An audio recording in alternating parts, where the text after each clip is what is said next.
سبھی ویورز کا خوشامدید ایک نئی ویڈیو میں۔ آج کی ویڈیو میں اپنی نماز کو بہتر بنانے کے بارے میں 5 مشورے دیے جا رہے۔ ویڈیو کو پورا دیکھے اور عمل کرے۔ اللہ تعالیٰ ہم سب کو نیک عمل کرنے کی توفیق عطا کرے، آمین۔ نماز اللہ تعالیٰ کی سب سے پسندیدہ عبادت ہے جو اللہ نے خود ہمارے لیے مقرر کی ہے۔ نماز کا مقصد یہ ہے کہ ہم اپنے رب، خالق اور ہر چیز کے پالنے والے کے بارے میں ہمیشہ ہوش میں رہیں۔ اللہ تعالیٰ نے حدیث قدسی میں ذکر فرمایا، ان تمام طریقوں میں سے جن سے میرا بندہ میرے قریب ہوتا ہے، صلاۃ مجھے سب سے زیادہ محبوب ہے۔ یہ 5 مشورے دیکھے اور عمل کرے، انشاءاللہ ہمارا نماز بہتر ہو جائے گی۔ اپنی نماز پر پوری توجہ دیں۔ یاد رکھیں، نماز آپ کی نیند، آپ کے خاندان، آپ کی آمدنی اور آپ کی پریشانیوں سے بڑھ کر ہے۔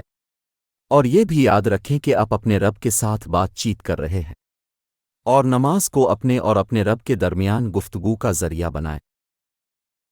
جو پڑھ رہے ہیں اس کا مطلب جانیں۔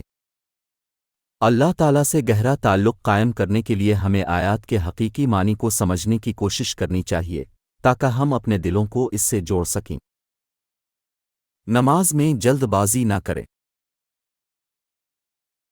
کسی بھی چیز کے لیے اپنی نماز میں جلدی نہ کریں، کیونکہ آپ اس کے سامنے کھڑے ہیں جو آپ جس چیز کے لیے جلدی کر رہے ہیں اس کا مالک اور ذمہ دار ہے۔ آخرت کو یاد رکھیں۔ آخرت کو یاد رکھیں اور نماز اس طرح پڑھیں جیسے یہ آپ کی آخری نماز ہو۔ مسلسل دعائیں کرتے رہیں۔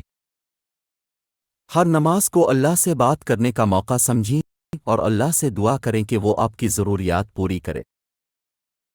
اے ہمارے رب، ہم سے یہ خدمت قبول فرما، کیونکہ تو سب کچھ سننے والا، جاننے والا ہے۔ اللہ تعالیٰ ہم سب کو نیک عمل کرنے کی توفیق عطا کرے، آمین۔